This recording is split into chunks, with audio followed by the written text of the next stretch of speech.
Salve a tutti, sono il dottor Placentino Filippo, sono un cardiologo che si occupa in particolar modo del trattamento delle aritmie cardiache e dell'impianto dei pacemaker e defibrillatori.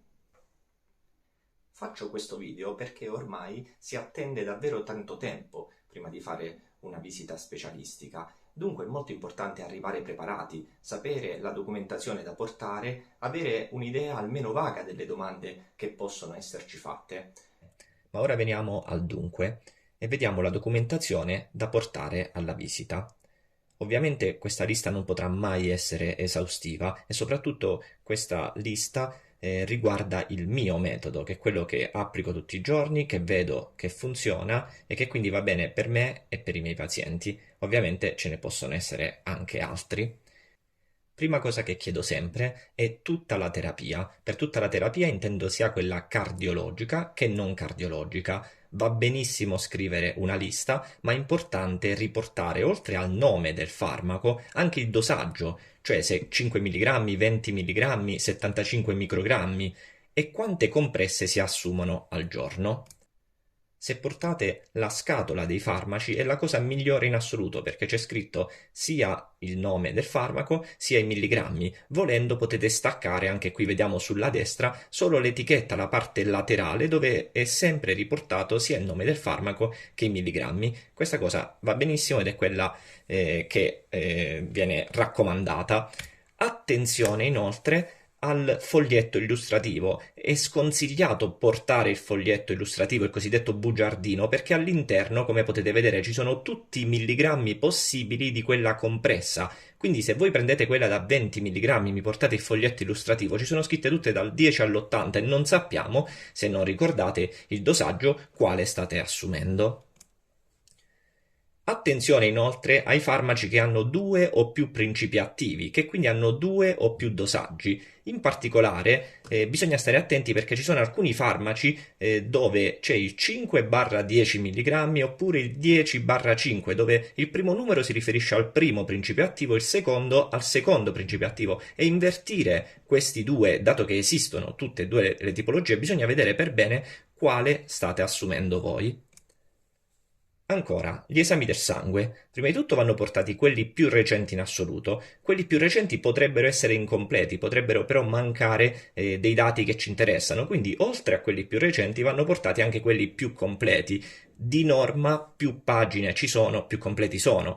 Qui scrivo solo alcuni dati che ci interessano in particolar modo per le visite qualsiasi tipo, soprattutto cardiologica, internistica, che sono la creatinina, il colesterolo con tutto l'assetto lipidico, la glicemia e il TSH.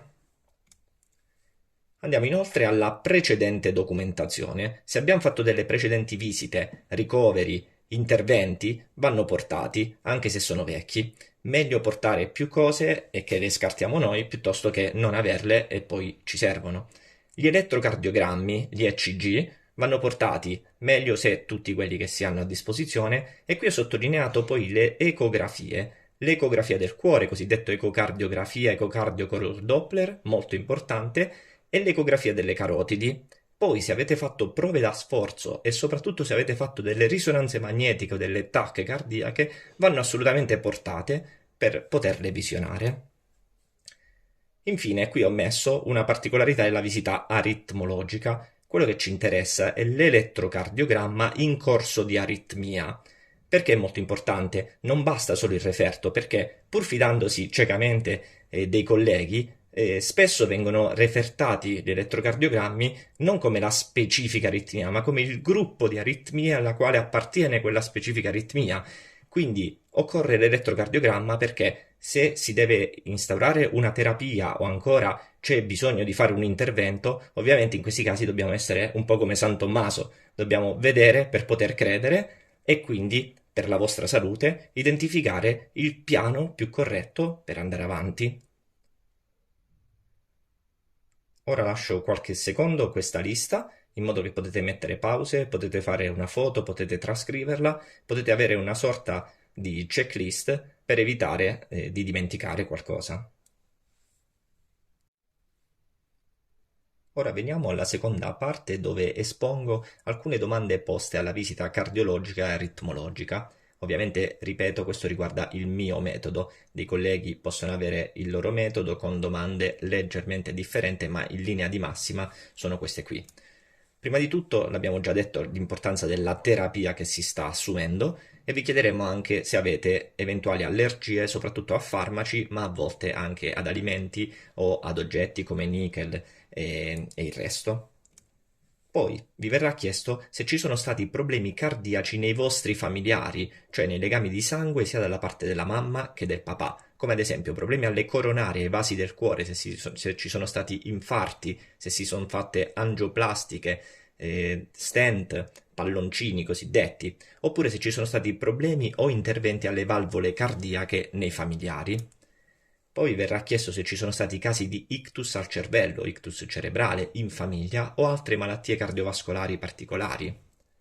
Vi verrà chiesto ancora se ci sono stati dei decessi inaspettati nei familiari, soprattutto in età giovanile, significa quei decessi dove non era atteso il decesso ed è avvenuto come evento improvviso, sono molto importanti. Poi, se avete fatto dei precedenti interventi chirurgici, molto meglio portare la documentazione, anche se vecchia, in modo da sapere nello specifico cosa è stato fatto, soprattutto se è un intervento cardiologico. Poi si passerà alla sintomatologia cardiaca, cioè se avete dolore al petto, se avete affanno sotto sforzo, la cosiddetta dispnea, se avete avuto svenimenti o sincopi, quelle soprattutto non spiegate senza una causa predisponente.